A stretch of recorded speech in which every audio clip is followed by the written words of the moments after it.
friends. Welcome to this special post-mortem for the episode Deep Red Ops, joined by my wife, Jamie Lee, who plays Marianne Simpson, and Ashley Webster, who plays Dahlia Red. Thanks for joining me, ladies. Thanks for having us. Yeah. I mean, you're his wife. He must have you. No.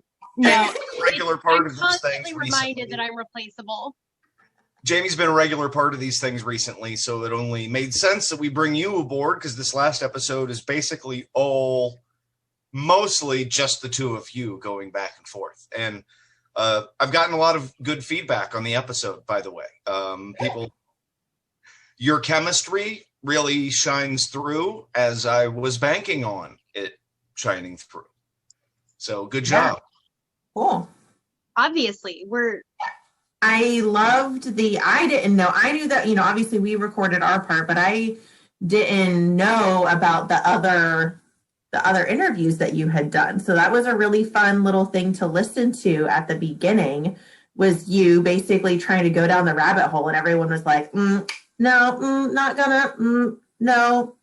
So to set it up for you, the only person that will talk from complete anonymity. Yeah. Yeah. What's everybody drinking? I'm on an old fashioned tonight. Jamie. I have a vodka soda in my trusty glass made by my friend Victoria.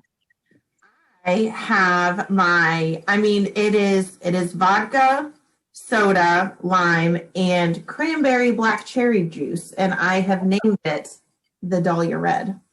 Nice. I love it. Very brand. Well done. Great job, sister. Some might call it a vodka cranberry, but not this girl. That's right. She's got to be subversive. Mm-hmm. So, speaking of which, you make a great segue. One of the many things I love about you. So Dahlia fell down this whole rabbit hole because of one agent, like one thing that she noticed. Do you think, and I'll ask Nate first and then I'll let Ashley chime in because you really dove into this character. Do you think that anyone who follows a thread will find something, even if there's nothing there? Oh, that's a very esoteric question. Yes, in our day and age, I think that no matter what kind of harebrained crackpot shit you believe, there's going to be breadcrumbs out there that support whatever your theory is. This is why we have so many fucking crazy people these days, because we have access to other crazy people that validate you and support you, which is why Dahlia rejects all the ghastly mythology stuff. To her, it's about this evil organization and their experiments and science and all the mythology and the supernatural shit. She doesn't buy into that. There's plenty of, in other episodes, we've seen websites and the Nightmare Forum of people that do believe in this. She disregards all that, but different kind of crazy. Ashley, what do you think? I think what Nate said is spot on. Especially in today's day and age with so many conspiracy theories. What I love about this episode, conspiracy theories used to be like freaking conspiracy theory, but now conspiracy theories are becoming much more mainstream. And then it's the conspiracy theory is that our reality is the conspiracy theory. And I think it's just a beautiful, I think it was a beautiful way to kind of tie it into to a scary home. And I think 100%, even if in the middle of the night you were the one to leave the breadcrumbs there, there's going to be breadcrumbs. Well, and that's what killed me is I feel like anyone else would have said, I've seen that guy before. One guy, oh, that's weird. She was like, no, I've got this. I'm going to follow this. I wonder, why didn't anyone else pick up? Why her? Why didn't anyone else put these pieces together? Well, in my head, it's because she saw this thing coincidentally and followed up on it and met resistance and met a lack of information, which was that's what intrigued her. If she would have looked this guy, gone to like a government website and found his picture there, oh yeah, there he is. He's worked for the agency for 5 years. He does this. She probably just would have let it go. Oh, this is just a guy working the same case. But this guy didn't really exist. So she kept digging more and more, trying to figure out who it was, what was going on. Mm-hmm. I agree. I mean, she probably was just like doing her little investigatory things. And like Nate said, the fact that she got a hard, no information or, saw that both of these cases, I believe in the podcast, in the episode, it said that like both of these cases, just like he was there and then like end of story, no follow up, no conclusion. Yep. Probably like the DRO handled it and there was no other further information. So that's what she probably thought was fishy. Right. Well, like these two cases. And then of course the hopefully the patrons will relate to this, but the longtime listener will probably, know that, all right, well, in the hand collector case, the investigation stopped because the culprit disappeared. He ended up on the island. That was covered in the third episode of the show, The Hand Collector. So there was nobody to catch. And then when he investigated DTK, those killings stopped because the killer died that night. And there was nobody to catch there. Although there is definitely a follow-up coming with DTK because they're very smart agents. They go there to catch this killer who's dead along with the cop. And this little girl present saw everything. I want to say that maybe somebody knows what's going on. We'll follow up on it more. But so yeah, both of those unrelated cases have already been answered by the show, but Dahlia either doesn't know that or doesn't believe it. Well, and I like that she referenced the fact that Marianne edits. And she was like, I'm going to record everything straight through. She's like, I know you use editing. She really does want to be the source of authenticity. Yeah. And so I think that speaks to just how seriously she does take this and how much, like you said, she doesn't accept no for an answer or whatever. I really like how you all both kind of touched on the fact of like, she took the lack of information as a clue. Mm-hmm. And I don't think a lot of people would have done that. That's not how my brain works. So it's really interesting to me to think that like, oh snap, like that in itself is telling that there's no web presence for this agent. When we were putting this episode together, Ashley actually did, you listened to it, I think, Jamie. She did like a monologue, a test episode of her show, just to dial in the character, and it turned out really good. I was thinking about posting it on Patreon as an extra. I didn't because I haven't yet, but because I was thinking it really is good, and we could dial it in a little bit more and just use it for a future episode. My internet connection is unstable. No, I loved hearing that. And I loved how much you put into that character and really made her your own. Yeah. Thanks. I'm a theater kid at heart. And so I felt like it had to be done.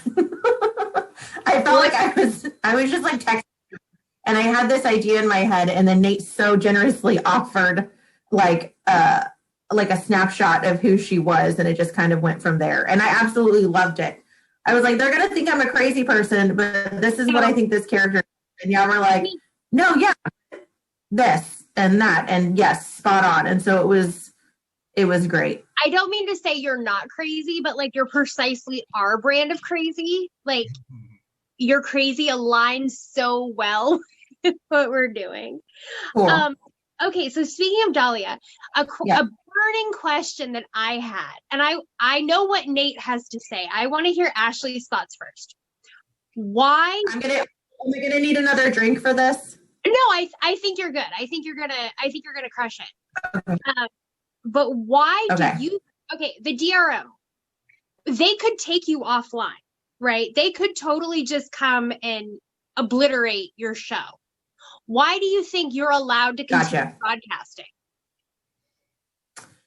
Okay, so my way to put my Ashley spot, right? Like way to totally just No, it's fine. I have an Ashley answer and a Dahlia answer. Ooh. So my Ashley answer, because I have outside information, I'm like metagaming right now for any of my tabletop RPG people. Metagaming.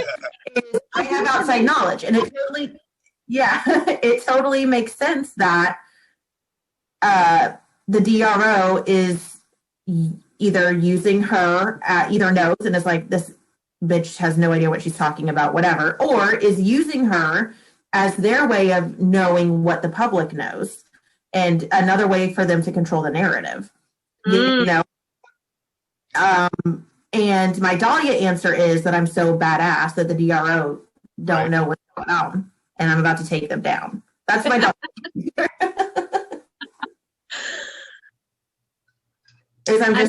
You're 100%.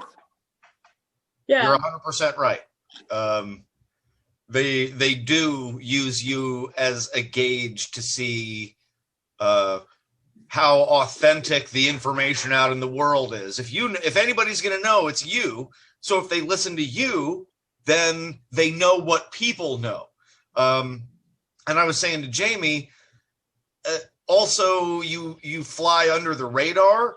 If you were to break through to the mainstream and get super popular, then it may be different. But you're operating at such a low frequency, that you're not that dangerous. You're not a threat. Right.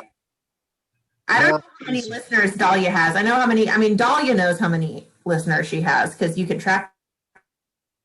Yeah. But Dahlia says that's none of your damn business. But I don't know. Yeah.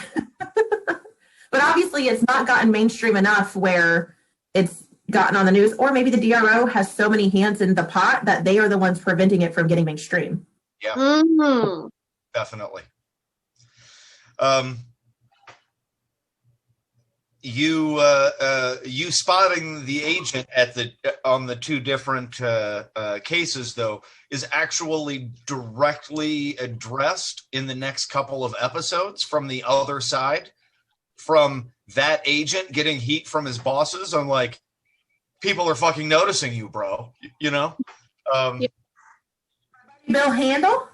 Mm-hmm. My BF in the DRO? Yep. Yeah. Pardon me. Adam, can I have a refill, please? Oh, I want to get a refill.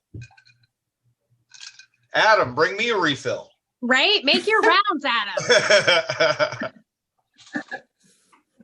Poor man just got home from work and he's already he walked in. I go, could you refill my drink, but you can also make yourself a drink. He's getting at already. If he's already in there, no harm. Right. No harm, no foul. I don't know if you heard me. He's heating something up. I'm very glad Adam is listening to the show because I want to get him on as a guest voice at some point. And it's much easier if somebody knows the source material. Yes, he will totally do that. So that'll get figured out in the weeks to come. Cool. He's totally, he's a DM GM and he makes some voices. So he's actually good at making voices and maintaining voices. That's the hard part, is maintaining them. Yeah. That's a skill. That's what 20 years of GMing will do though. Yeah. All right, Jamie, you got any other thing on your notepad there? So I do. I have one. So when Dahlia is talking about John Spires, Mm-hmm. she mentions that he travels to an island, and the name escapes me. What's the name of the island? Nanzino? Yeah, Nazino. Nazino. That's not our island, is it? That's not the end of days. No, that is Cannibal Island over in Russia. Okay, so what was the significance? Because I feel like you don't just say the word island by accident. You know what I mean? That is I correct. feel like there's something there, baby. Yep. Well, in the very first episode of A Scary Home Companion, there is a bit on Nazino Yes. Island. I do remember that. It's one of the few true events that actually happened. Not the way I necessarily say, but it happened. It comes up again a couple of times, most notably in The Profane Botanist. Yes. Harriet Ford and the crew go there, and it's the most wildly overrun place that they've encountered. Every place where a breach between our world and the end of days has opened ends up getting this crazy mold and this plant life. Yeah. It was most developed there because it happened, furthest back in time in the 1930s. Whatever happened on Nazino Island, and I haven't said yet, it involved opening a breach to the island, the end of days. See, that's what I was thinking as a listener, also as I guess a friend of the show or a crew member or whatever my official title is, the first lady of A Scary Home Companion. I was like, no, there's a reason we name check an island here. It didn't feel accidental. And so the timing, with the dates involved, is John Spires goes to Nazino Island. It's 5 years after the horrible events there. And whatever he saw prompted him to start the DRO. I see. He saw something there that he's like, wait a second, we need a defense against these sort of horrors. So, in a future episode, at some point, I'm going to get into that only because what led him to the island was him chasing a man named Ezra Dunwich, who's Ira Dunwich's father. So, a lot more to come on that. I know that name. I was going to say, we know the Dunwiches. Mm-hmm. Very well. So my question is, because I feel like that episode, the cannibal episode, is one of the few that I haven't heard, because I do what I want. I just listen to whatever inspires me. So is John Spires mentioned in that episode, or is John Spires a new name? This is the first time he's been mentioned. By name. Cool. Yeah. This is okay. We've never looked at the DRO before, other than just they're shadowy agents in the corner. So this is the first time his name has been mentioned. Oh no, I remember. I mean, I don't know if I'm allowed to say that I was in The Woman with the Split Mouth. Of course you are. Yeah, of course. Yeah, you were on the night desk. You were great. You were Nora. And she mentioned the DRO, and when I did it, I had only heard a couple episodes, and so I was like, oh, the DRO must be whatever, FBI. Yeah, exactly. Okay, and then the more you listen, and then especially with this episode, you're like, oh, they ain't the FBI. They're they're under. Most of the time, they just get mentioned. They never get discussed. There's never any detail. It's just, and that's a great reason, using the abbreviation, the DRO. It just sounds like a government agency. Yeah. Well, they get mentioned because Jinkus and Handel, we know their names, right? They're DRO. And then Lefty, yep. And so, but we've only got the perspective. I feel like we've gotten the perspective of the DRO, their perspective. Look at us, we're these badasses. We're going in. We're not taking any prisoners. This is bad shit that's happening. So it's interesting to get the other side of it. Yeah. Yeah. like, oh, but Yeah. they're a little like they're a little bad. They're like bad to the bone. Hey, I also loved how you wrote the description of them that that Dahlia gave in the episode about like he's like your shady cousin that lives in your house and does your dirty work and he doesn't need anything from you. And you're like, how did you come to that like description, babe? It just came to me. I started thinking, what is the best way to explain this idea I have in my head to someone? And I guess I was explaining it to myself because, oh, well, there's this government agency and they're like, they get to be too powerful and too dangerous. So much so that everybody else in the government is like, fuck, I don't want to tell them. You want to tell them? I don't want to tell them. Well, let's take away their money. Oh, they don't need our money. Fuck. What do we do now? So that was just the lightning bolt that hit me. I'm like, this is a great way to explain it. Yeah. How did that resonate for you, Ashley, when you read the script?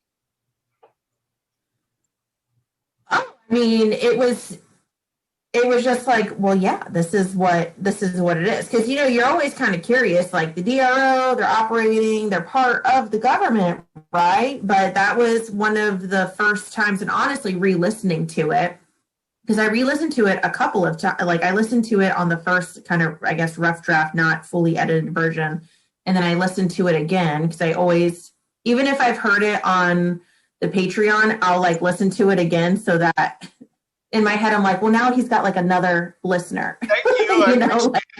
They all count.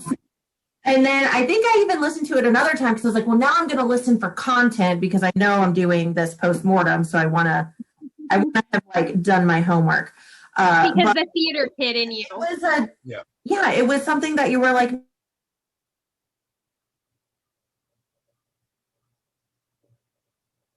you never thought of the DRO. Sure, nobody talks about it as much, but it's because it's Scary Home. Like who knows? But then hearing that description of it, you're like, oh, and then you're like, where did they even get the money to be able to keep going? And then for longtime listeners, like, well, Lila's got her pot, and she's independently wealthy. She's independently wealthy, and then you got the Catholic Church who's got dough. They don't got to pay taxes, so they're like, put that. And then who knows? Who knows what else? Only this guy. They might have a patent on something. They might have, So, in the episode, I'm sure you both noticed how I made sure to put out there that, oh, we're playing you part of this incredibly long interview. Yeah. So that we can go back at any time and record more and say it was from the same interview session. This gives us a great backdoor. Because I know I heard that. I'm like, oh, did we now? Yeah. I don't recall 3 hours of scripts. Oh no, they definitely talked for 3 hours. They definitely did. Yeah, that sounds about right.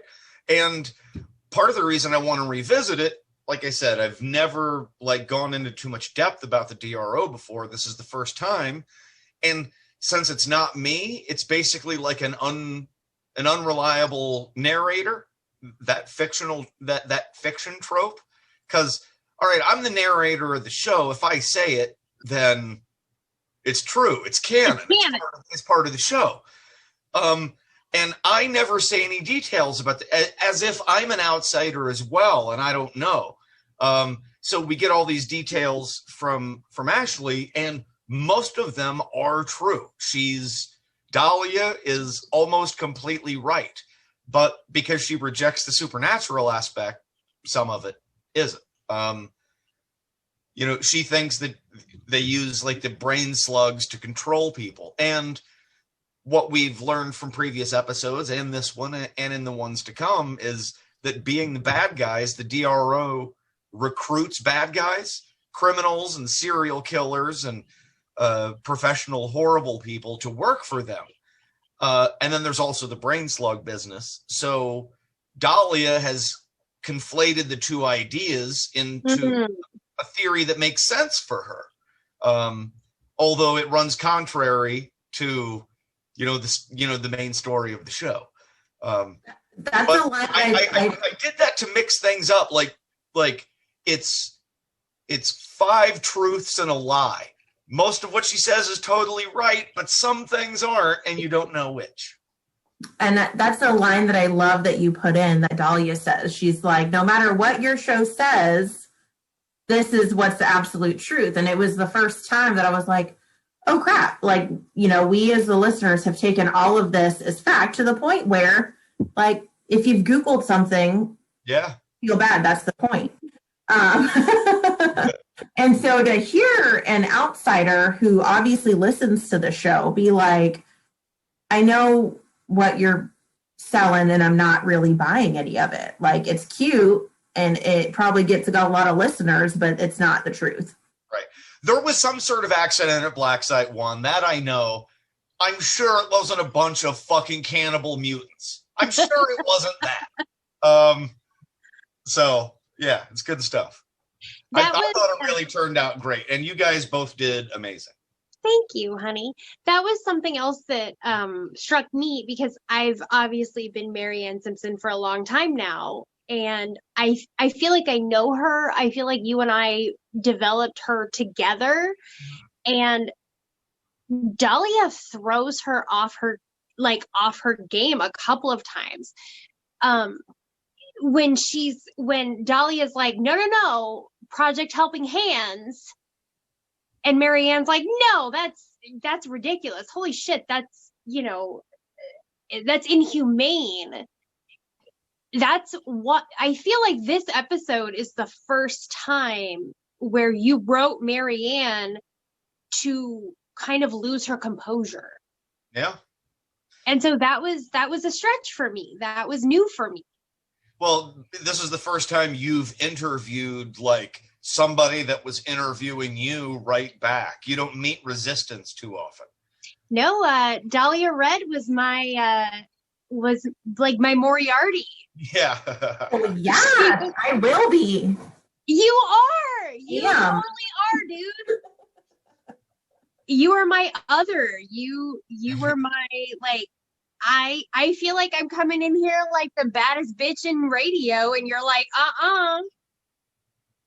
So that was because Dahlia gave Marianne like 2 moments where she was like totally thrown off her game. Yeah. And that was new for me, and that was I think new for the character. So I really appreciated that. I feel like there's a lot of growth there. But I'm also low-key scared for my character that she's like getting to the end where you're like, I hope this isn't my last. I know. I'm like, no, you said at the very beginning of our interview, Ashley, you were like, oh no, you're his wife, you're fine. I'm like, no, I'm not. My position is not guaranteed. Sorry. I will say though that as much as Marianne felt thrown off her game, like, you brought your shit to the table. There were a lot of moments where Dahlia was like, because I'm sure she came into this being like, okay, whatever, PR. Oh, she's got a journalism degree. Good for her. Right. She's so mainstream, even though we're like on a fringe, like horror storytelling. Right. And then you had a couple moments where, like Dahlia was like, oh shit. Okay. Like, real talk. This isn't going to be you blowing me off. Like, you're actually invested and interested and willing to hear the truth / another perspective.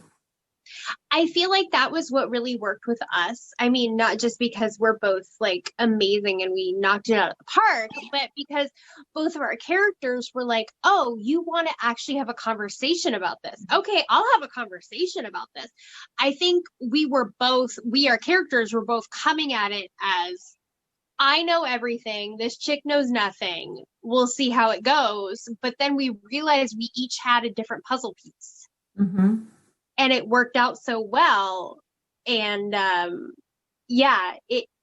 I tried to evoke Marianne putting the puzzle pieces together in her own mind and giving that grace to Dahlia and saying, like, you know something I don't, so please fill me in. Yep. And Dahlia having the moment of like, oh, no one from the and I use like air quotes, like no one from the mainstream has ever listened to me, so I will give you that grace and tell you what I know.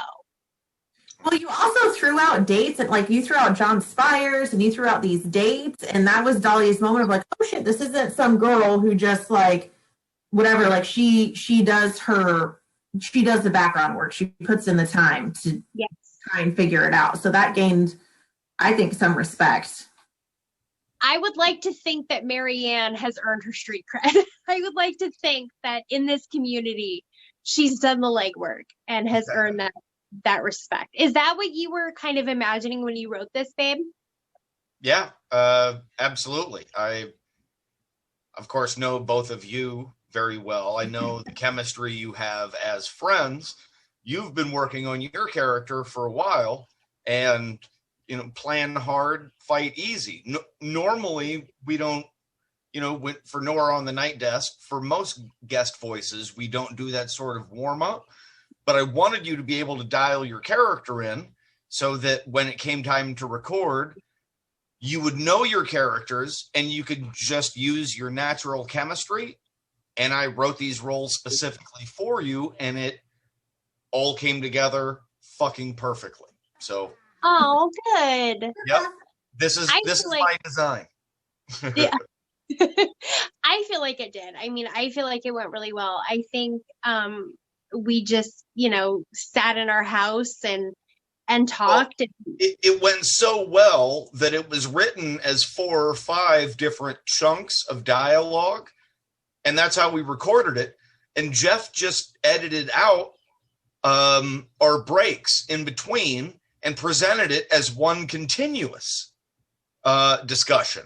And it flows so well, it feels so natural that I'm going to remember it as me writing it as one instead of a bunch of different. So, I mean, that's how well you guys did with it. Is what I can't write, what I can't do for like guest voices and stuff is that chemistry. It's why I love having married podcasters on the show, guest voices. Yeah. And for the same reason, you guys work so well. That chemistry between two people is something that can, never be replicated. So you guys just did great. Speaking of chemistry, I want to throw out there that I have this headcanon that one day Marianne learns something she's not supposed to know and decides to just throw it all away. And she moves in with Dahlia, and they have a beautiful self-sustaining farm, and they live together, and they are just very much in love, and they put conspiracy theories out on the internet and just live this very peaceful, sheltered life out in her remote server farm. So that's headcanon. I don't know if it's really going to come to fruition, but it isn't. Okay, well, I'm just saying that I think for Marianne, you've been telling me about running away with Ashley all week. Stop it. I'm getting sort of freaked out. Yeah. We'll see each other if Jamie is fine. Yeah.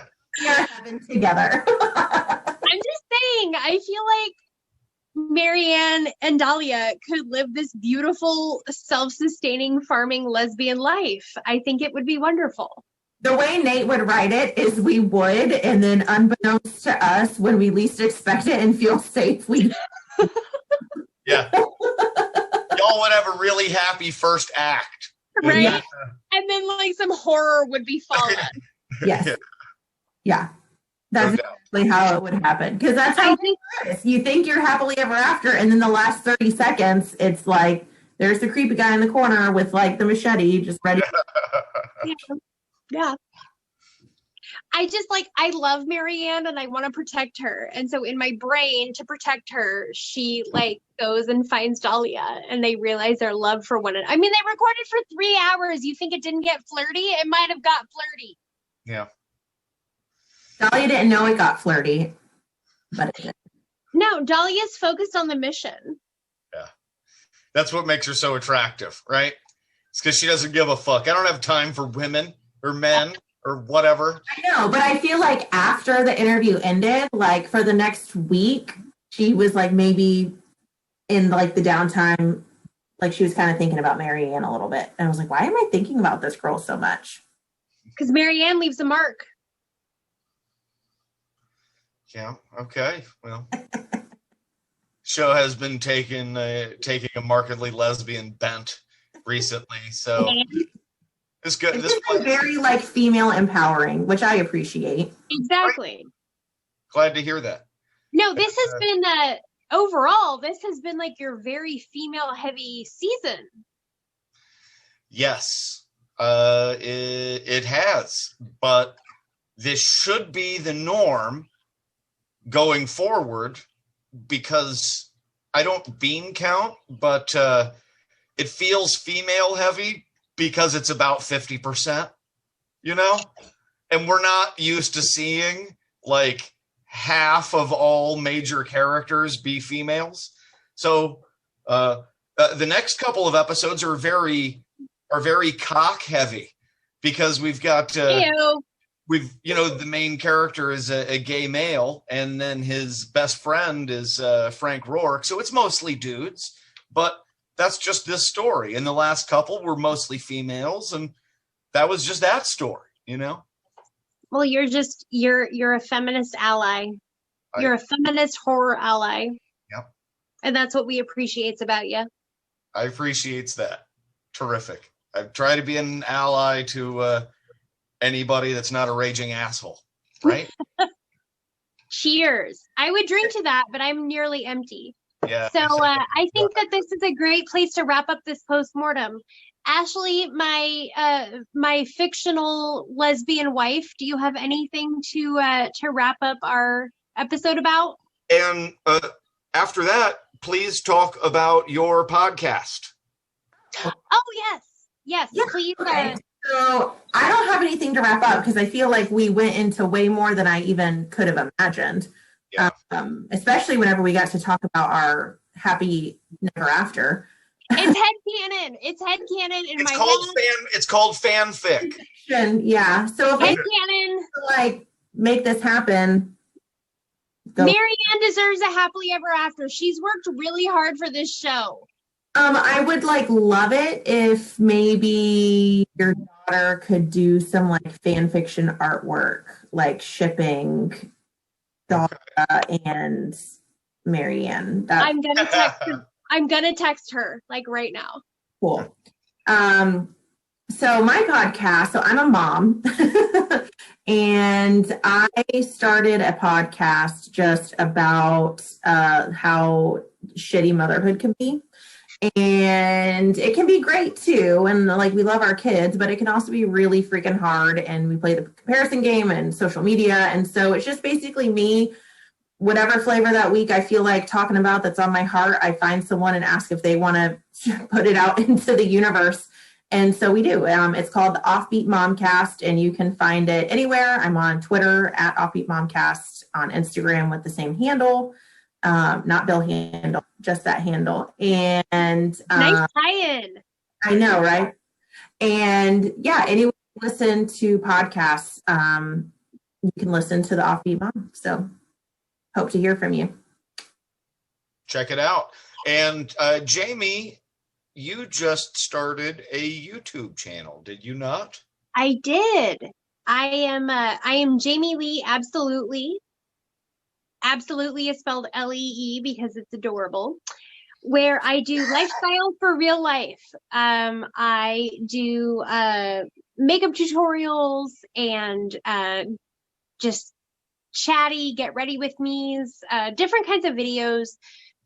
I like it. It's fun. It's a hobby for me. So check me out if you want to. I'm also on Instagram at Jamie Lee, absolutely.